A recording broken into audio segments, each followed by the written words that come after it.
नमस्कारम दोस्तों, आप सभी को मेरे तरफ से नवमी की ढेर सारी शुभकामनाएं गाइस। और आप लोगों को माता रानी ऐसे ही प्यार बनाए रखें, प्यार बरसाए रखें और आपकी फैमिली खुशहाल रहें और आप लोग जो चीज़ें चाहें माता रानी की कृपा आप लोगों पे सदा बनी रहे और जो चीज़ें आप देख रहे हैं, जो चीज़ें सपना देख रहे हैं माता रानी उसको पूरा करें।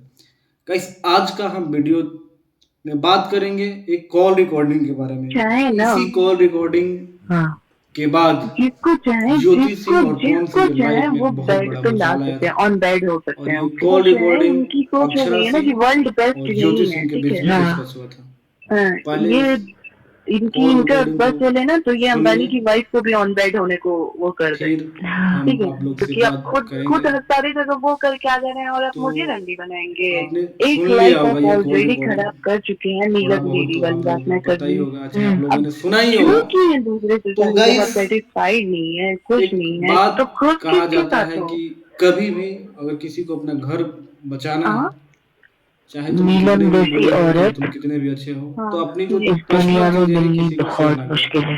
इतना वही मतलब शादी कह है रही के हूँ। कि एक हफ्ते हाँ बाद या अक्षरा, एक हेलो, महीने बाद हाँ ये जल्दी से अक्षरा अपन सिंह बैग और पैक कर लो, ज्योति जब सिंह के छुट्टी उस कट होगी डिस्कशन ना हुआ वो था। तो पवन अक्षरा सिंह आ की गया पहली फिर पत्नी को भी से लेकर डिस्कशन हाँ हुआ था कि कि आके ले जो भैया नीलम सब सिंह थी भैया जिन्होंने कि सुसाइड करा बर्दाश्त था का वो भी पवन रखो। सिंह की वजह से करा था और ये अक्षरा सिंह कह रही है कि नीलम जैसी लड़की पूरे वर्ल्ड में नहीं मिल सकती।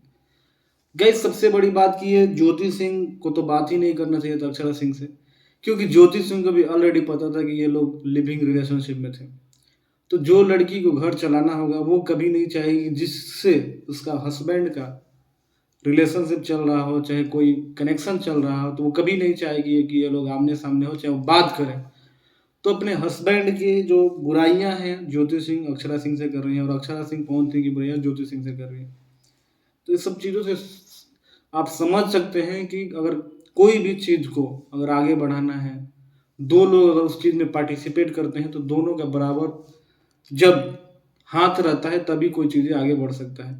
अगर किसी का 70 है, किसी का 30 है तो वो ज़्यादा दिन तक नहीं टिकेगा। अगर एक कोई पीछे खींच रहा है और कोई आगे जाने की कोशिश कर रहा है, सेम अगर फोर्स के साथ से, तो वो कभी आगे नहीं जा सकता, एक जगह पे ही रुक जाएगा गाइस। तो आप लोग बताइए क्या ज्योति सिंह को ऐसे बात करना चाहिए अक्षरा सिंह से? और अक्षरा सिंह का क्या रोल है पवन सिंह के और ज्योति सिंह के बीच में दरार बनने का? आप लोग कमेंट करके ज़रूर बताना और वीडियो कैसी लगी। और आप लोग चैनल पे नए होंगे तो कशिश नंद इस चैनल को सब्सक्राइब कर लेना। मिलते हैं अगले वीडियो में, तब तक अपने भाई को दो इजाज़त। नमस्कार।